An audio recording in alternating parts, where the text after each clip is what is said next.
Tinabla na ng Meralco at Rain or Shine ang kanilang mga series. Dalawang ang do or die games ang ating mapapanood netong linggo. Dalawang teams lang din ang papalaring makapasok sa semis.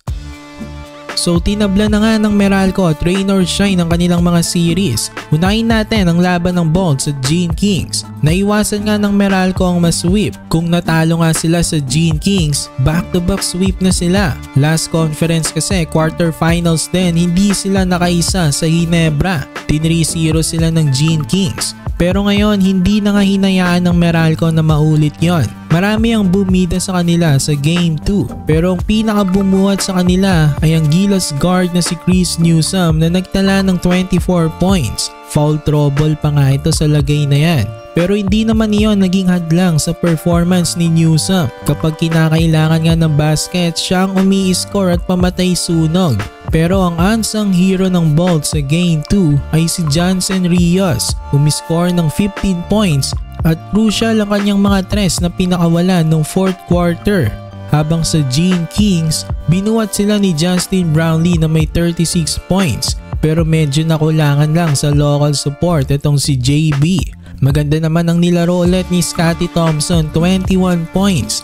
Kaya lang mas marami lang talaga ang gumawa sa mga locals ng Bolts. So another do or die game na naman nga ito, hindi na bago sa Ginebra at Meralco. Ilang beses na sila nagkaroon ng deciding game. Last do or die game nila ay noong 2024 Philippine Cup Semis. Nanalo ang Bolts sa winner take all Game 7 pero Philippine Cup yon. Hindi pa nananalo ang Bolts sa Gene Kings ng may Justin Brownlee. So may pagkakataon silang tapusin na iyan netong linggo. Ma-eliminate na nga kaya ng Meralco ang Gene Kings ng may Brownlee o magpapatuloy ang streak ni JB? Malalaman natin yan this Sunday. Samantala Rain or Shine nakapuwersa rin ng do or die game sa Converge.